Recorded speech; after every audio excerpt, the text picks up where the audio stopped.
The model for improvement is one of the most widely used quality improvement approaches in healthcare. This is because of its simplicity and also because it can be applied to so many different situations. The model for improvement is made up of two parts. This video is going to focus on the first part, which has three fundamental questions. They can be asked and addressed in any order and help us to define the required changes and also the measures for improvement. You can read more about the model for improvement in the Improvement Guide, which was written by Langley et al. In 1996. What are the benefits of the model for improvement?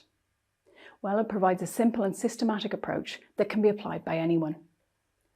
It has applications for many types of different projects and at any scale and complexity. When used with the PDSA cycle, it reduces the risk by starting small and systematically testing changes before implementing changes on a wider scale, which can give us assurance of effectiveness of changes. It's also a proven approach. It's been demonstrated to be highly effective, particularly in healthcare. So when would you use the model for improvement? Well, you can use it whenever you're improving a process or system, or indeed when you're designing one. It helps you to clearly define the aims or the changes that you would like to make. It also helps to establish a clear understanding of what measurable changes you would expect to see from any changes that you make. It also helps to quickly set the scene and generate change ideas at the outset of any improvement journey. The first part of the model for improvement asks three questions, which help you to identify the aim, potential measures, and then change ideas. So the first question: what are we trying to accomplish? Before you make any changes, it's important to define what you are trying to accomplish, or the aim of any change or improvement work that you're undertaking. Time spent here is fundamental to future success. It engages stakeholders and also means that you have to clarify what you're trying to achieve and also agree with that with everybody else. Top tips for this part of the process: include all the stakeholders, anyone who is affected by or can affect the project. You really want them to be involved. Be explicit, be specific. Include targets and agree scope. This project includes this, but excludes something else. You may want to get really clear about what you expect the benefits to be. Another important part of any improvement project is understanding what the wider strategic objectives are, both of your team, organisation, the local healthcare economy, and wider national objectives. Does your project and what you're trying to accomplish align with those strategic objectives? All the time you want to be moving towards those wider strategic objectives rather than moving against them. The second question: how will we know that the change we're going to make is an improvement? This is the measurement question. Decide what you're going to measure so that you know whether or not your change ideas are having the desired impact, or alternatively, having a negative impact, an outcome or an impact that you don't want. So when you're thinking about measures, at its simplest, think about what will go up, what will go down if the changes you have made were having an impact. This part also links to the measurement video that you may want to review.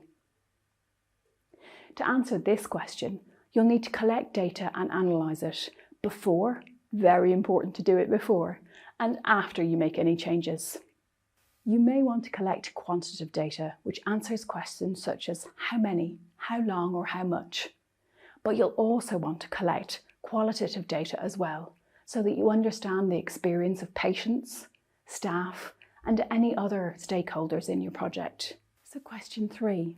What changes can we make that will result in an improvement? Quite often with the model for improvement, we do this at the beginning of the change or improvement journey. So this can be the first pass, generating some ideas of what might be possible. There are likely to be very many changes that you could make to achieve your aim. You may want to use creativity tools to generate ideas, or spend some time researching what other teams and organisations have done. Who have you heard about that have done things similar to this? What are other industries doing to address similar problems? Go and have a look. Go and talk to people. Find out what their ideas were, what changes they make. It may also help to use a driver diagram to understand the underlying drivers for your aim or the positive outcome that you want, and then to identify the changes that will lead to your desired outcome. There's another video on driver diagrams that can help you with this. It may also help you to use prioritization tools to identify the changes that are likely to make the most impact. You can see a cost-benefit analysis in the action planning video. In the second part of the Model for Improvement, you will use the PDSA, or Plan, Do, Study, Act cycle to further test and refine your change ideas. The Model for Improvement links to a number of different improvement tools. You may want to think about SMART goals, driver diagrams, measurement, idea generating tools, and prioritization tools. So here's an example of how you could use the Model for Improvement to help you think about opiate prescribing. So first of all, we ask the question, what are we trying to accomplish? An aim in this case, taken from the QOF guidelines, is to decrease the percentage of patients on high-dose opioids. Once we have that, how will we know that any changes that you're making are actually an improvement? Well, we'll want to think about measures. What would the measures be in this case? Well, if we're looking at decreasing the percentage of patients on high-dose opioids, we're going to have to measure how many patients are on high-dose opioids. There might be other measures that you will want to do as well. So looking at the percentage of patients with structured medication reviews. Also, the percentage of patients with individualised treatment plans and how often they're happening. They can all be helpful measures to tell you whether you're moving towards your aim. And then finally, what changes can we make that will result in an improvement? So following on from the aim of this process, we might decide that we'd like our patients on high-dose opioids to have a structured medication review and individualised treatment plans. And we'd like these plans to be reviewed at a minimum of every 6 months. So here's an example of how we can use the Model for Improvement to help us to think about access in general practice.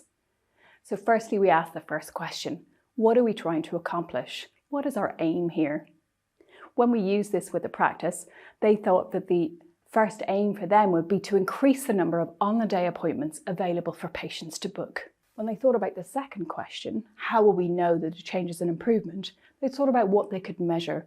What would go up or down if they moved towards their aim? And the measures they thought they would consider were the number of appointments available to book each day. And also, they were looking at what time the appointments ran out each morning. This would help them to balance the measures. This particular practice thought of a number of ideas, but the initial ones were to review and improve care navigation, including creating a who can do what in the practice. They also created a shared services directory for the local area. And then finally, they thought about how they could redirect clinical admin from clinicians towards the admin and reception team. And this would release time for more appointments.